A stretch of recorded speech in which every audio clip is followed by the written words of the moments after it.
চ' এটা APC just বনালে নহ'ব, গভমেণ্ট ফাণ্ডিং পাম বা কিবা ছাপৰ্ট পাম সেইটো কাৰণে জাষ্ট বনালেও নহ'ব। এটা এপিচি বনোৱাৰ পিছত এপিচিটো যাতে বিজনেছ কৰে, এপিচিটো যাতে ৰেভিনিউ আৰ্নিং কৰিব পাৰে, তাৰ পৰা প্ৰফিট জেনেৰেট কৰিব পাৰে, সেইটো মেইন লক্ষ্য হ'ব লাগে। চ' এটা এপিচি কেনেকুৱা মডেলত কাম কৰে, কি ধৰণে ৰেভিনিউ আৰ্নিং কৰিব পাৰে, অৰ্থাৎ কি ধৰণে এটা এপিচি বিজনেছৰ পৰা ইনকাম কৰিব পাৰে। ব্ৰডলি 4টা আপোনালোকক কণ্টেক্স ক'ম য'ৰ পৰা এপিচিয়ে সাধাৰণতে কি কৰে, আৰ্নিং কৰে। তাৰে প্ৰথম যিটো হৈছে সেইটো হৈছে ইনপুট ছাপ্লাই।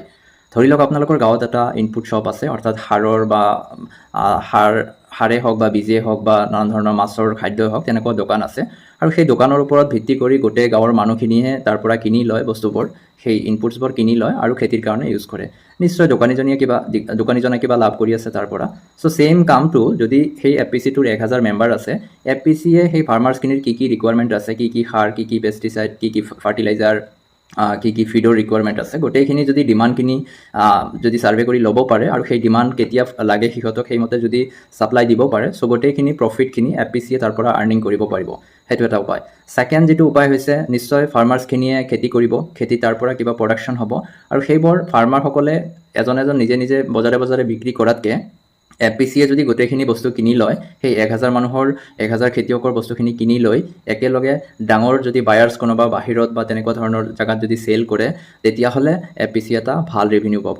চ' এটা ইনপুট ছাপ্লাই দি কেনে আৰু এটা এগ্ৰিগেশ্যন কৰি, অৰ্থাৎ ফাৰ্মাৰ্ছৰ প্ৰডাকশ্যনখিনি কিনি। চ' আমি দুটা ধৰণ চালোঁ, এই দুটা ধৰণত কিনিব এপিচিয়ে ৰেভিনিউ আৰ্নিং কৰিব পাৰে। চ' ইয়াৰ উপৰিও আৰু কিছুমান আছে, তাৰ ভিতৰত আৰু মূল দুটা হৈছে, এটা হৈছে ভেলু এডিশ্যন বা প্ৰচেছিং। ধৰি লওক এপিচিয়ে এটা প্ৰচেছিং ইউনিট ছেট কৰিছে য'ত নেকি ভেলু এডিশ্যন কৰিব পাৰে। মই চিম্পল এটা উদাহৰণ দিছোঁ ভেলু এডিশ্যনত। ধৰি লওক আপোনালোকৰ এপিচিৰ খেতিয়কে ধান খেতি কৰে। চ' ধানবোৰ আপোনালোকে ডাইৰেক্ট কিনি এপিচিয়ে কিনি বিক্ৰী নকৰি, এপিচিয়ে যদি তাৰ পৰা চাউল বনাই যদি পেকেজিং কৰি চেল কৰে, তেতিয়া তাৰ পৰা প্ৰফিট আহিব। চ' তেনেকুৱা ধৰণৰ যিবোৰ কাম, সেইবোৰক ভেলু এডিশ্যন আমি বুলি কওঁ। পেকেজিং কৰিব পাৰে আপোনালোকে, ক্লিনিং কৰিব পাৰে, শ্বৰ্টিং গ্ৰেডিং কৰিব পাৰে, বা তাৰ পৰা কিবা ধৰণৰ আৰু বেলেগ বস্তু বনাব পাৰে। চাউলৰ পৰা চাউলৰ গুড়ি বনাব পাৰে, গেহুৰ পৰা আটা বনাব পাৰে, সেইবোৰক আমি ভেলু এডিশ্যন আৰু প্ৰচেছিং বুলি কওঁ। তাৰ পৰাও এপিচিয়ে আৰ্নিং কৰিব পাৰে।